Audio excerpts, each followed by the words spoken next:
আসে বিকেল 4টে। আজ যে বেলা ঘুরে সন্ধে হয়ে আসলো, আমার বাবা লক্ষ্মীন্দর যা করে ফিরে আসলো না। না না, তবে কি তাহলে তার পথের মাঝে কোনো বিপদ হয়েছে? এটা হতে পারে না।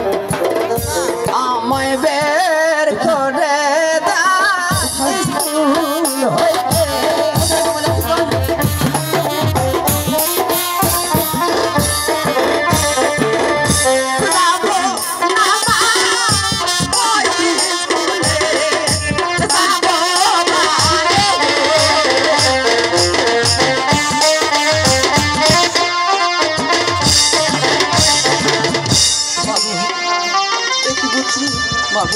তোমার কি হয়েছে পুত্র? আমার যে কিছু হয়নি মা গো।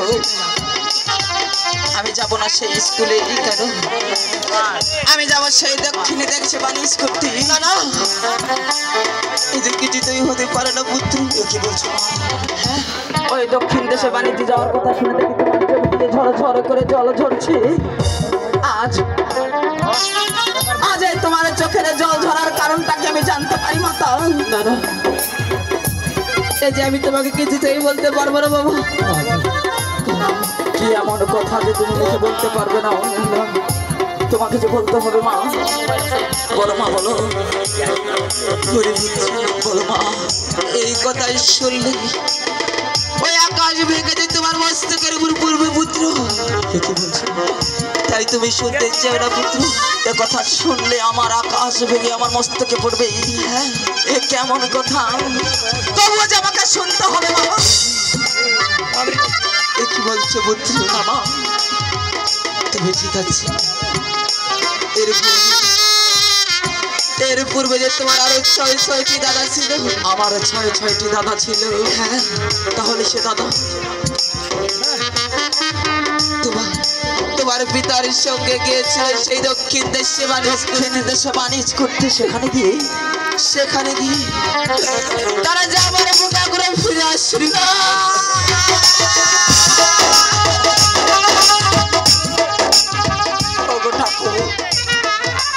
এ কথা শোনার আগে আমার মৃত্যু হলো না কেন প্রভু? না না না না, আমি কি ভাবছি?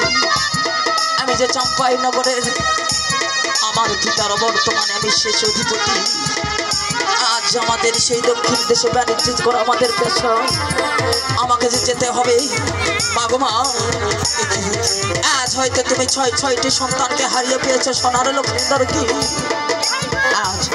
আজ আমি চম্পাই নগরের আমার পিতার বর্তমানে আমি শেষ অধিপতি। আমি যাব সেই দক্ষিণ দেশে বাণিজ্য করতে। তুমি আমাকে রণক্ষেত্রে সাজিয়ে দাও মাগো। কি বলছো? তবে ঠিক আছে, তুমি আমার কথাই যখন শুনবে না, তবে ঠিক আছে। তবে সেই দক্ষিণ দেশে বাণিজ্য করতে তোমার কি কি লাগবে পুত্র? মাগো, আমার সেই দক্ষিণ দেশে বাণিজ্য যাওয়ার জন্য সোনার ছিপের উপর বরিশি সবুরি কলার ধার সঙ্গে 14 ডিঙ্গা মধু।